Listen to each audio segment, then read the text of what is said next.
समाज के किसी भी कष्ट में यदि हम लोगों को आपके पसीने में यदि हमको खून भी देना पड़े तो सम्राट चौधरी कभी पीछे हटने का काम नहीं करेगा। साथ बोलिए जोर से, बाबा साहब अंबेडकर अमर रहे,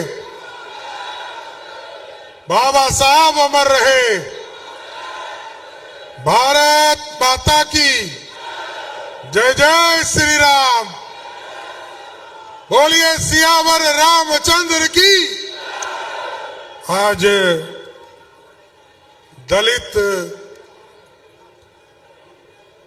समागम के इस कार्यक्रम की अध्यक्षता कर रहे हमारे नेता और देश के नेता और जिन्होंने बिहार जैसे राज्य में मैं कभी आदरणीय मुख्यमंत्री रहे हैं हमारे जीतन राम मांझी जी, और मैं इनके नेतृत्व में भी मैंने काम किया है।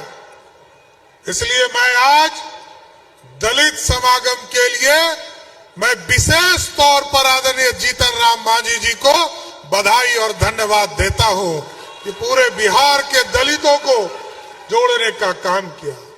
हमारे भाई मित्र साथी और जिन्होंने पूरे बिहार के तमाम दलित समाज को जोड़ने का काम किया, आदरणीय संतोष मांझी जी को भी मैं विशेष तौर पर बधाई देना चाहता हूं। इस मंच पर उपस्थित हमारे साथी डॉक्टर अनिल कुमार सिंह जी जो माननीय विधायक हैं और जो हिंदुस्तानी अवाम मोर्चा के प्रदेश के अध्यक्ष हैं, माननीय विधायक ज्योति मांझी जी, माननीय विधायक प्रफुल्ल कुमार मांझी जी, माननीय विधायक श्रीमती प्रफुल्ल मांझी जी, दीपा मांझी जी, और इस मंच पर उपस्थित संचालन कर रहे हमारे छोटे भाई आदरणीय श्याम सुंदर रमन जी, सरन जी, और कई साथी यहाँ इस मंच पर उपस्थित है साथियों।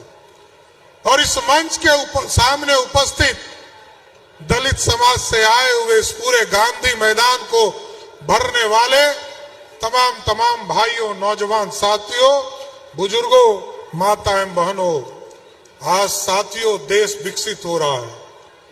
देश के यशस्वी प्रधानमंत्री नरेंद्र मोदी जी के नेतृत्व में ये भारत बढ़ रहा है और विकसित भारत बनाना है साथियों। 2047 में ये नया भारत बनाना है और नया भारत तब बनेगा जब दलितों को उचित सम्मान देने का काम भारत और बिहार की सरकार करेगी। इसमें कहीं में दो मत नहीं है।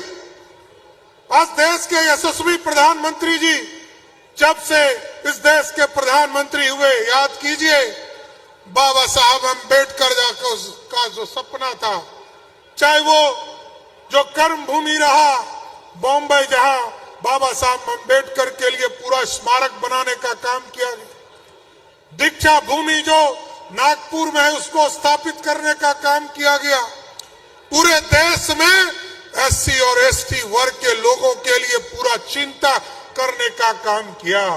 लोग कहते थे हम सेकुलर हैं, लेकिन याद कीजिए साथियों, इस देश का भारत का अंग कश्मीर था जहां कोई आरक्षण नहीं था। मोदी जी आए तो वहां भी आरक्षण देने का काम मोदी की सरकार ने किया है साथियों।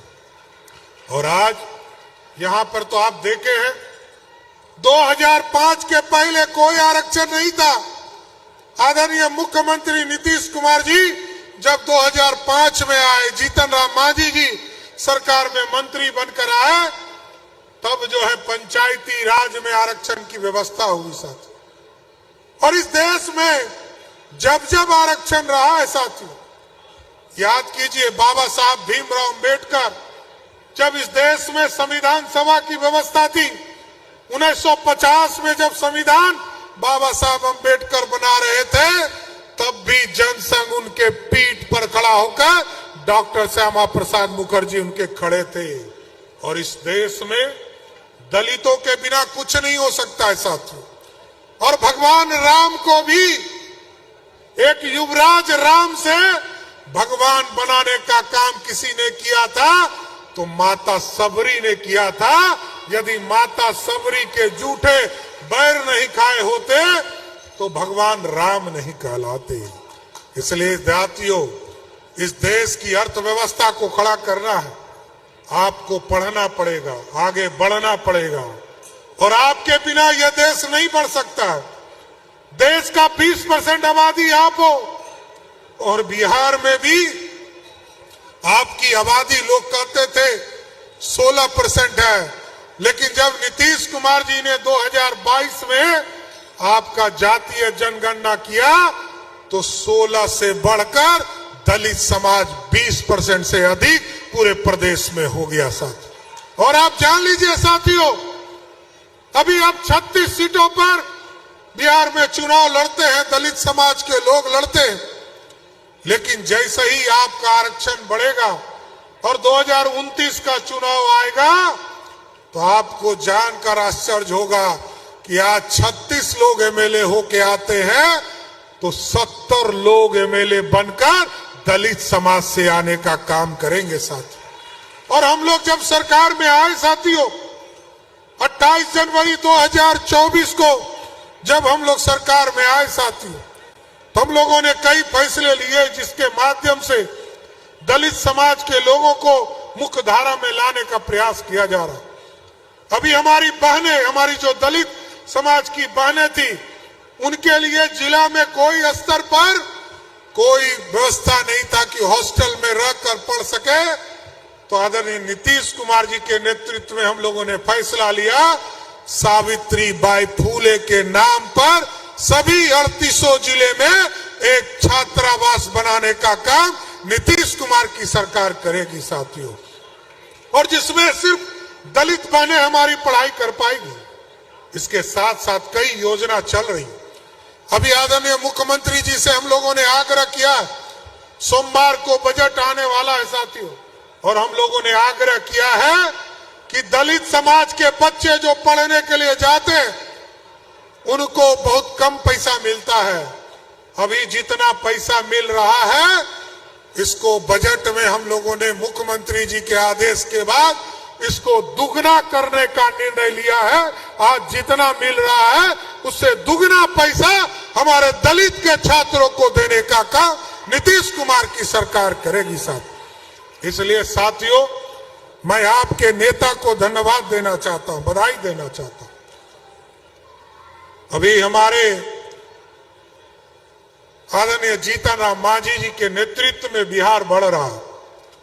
ये लगातार नेता के तौर पर जितने मुद्दों को उठाने का काम किया है वो आगे बढ़ रहा है। इसलिए मैं आज दलित समागम के माध्यम से जरूर आश्वस्त करना चाहता हूं, संतोष मांझी जी हमारे भाई हैं, और जिस तरह पूरे बिहार के दलितों को जोड़कर यहां लाने का काम किया है, सबको बुलाने का काम किया है, सबको जोड़ने का काम किया है, हम जरूर आश्वस्त करते हैं कि दलित समाज के किसी भी कष्ट में यदि हम लोगों को आपके पसीने में यदि हमको खून भी देना पड़े तो सम्राट चौधरी कभी पीछे हटने का काम नहीं करेगा साथ। इसलिए संतोष जी को और आदरणीय हम लोगों के नेता आदरणीय जीतन राम मांझी जी को मैं फिर से धन्यवाद देता हूं कि बाबा साहब अम्बेडकर के सपनों को आप पूरा करने का काम कीजिए। बहुत बहुत धन्यवाद।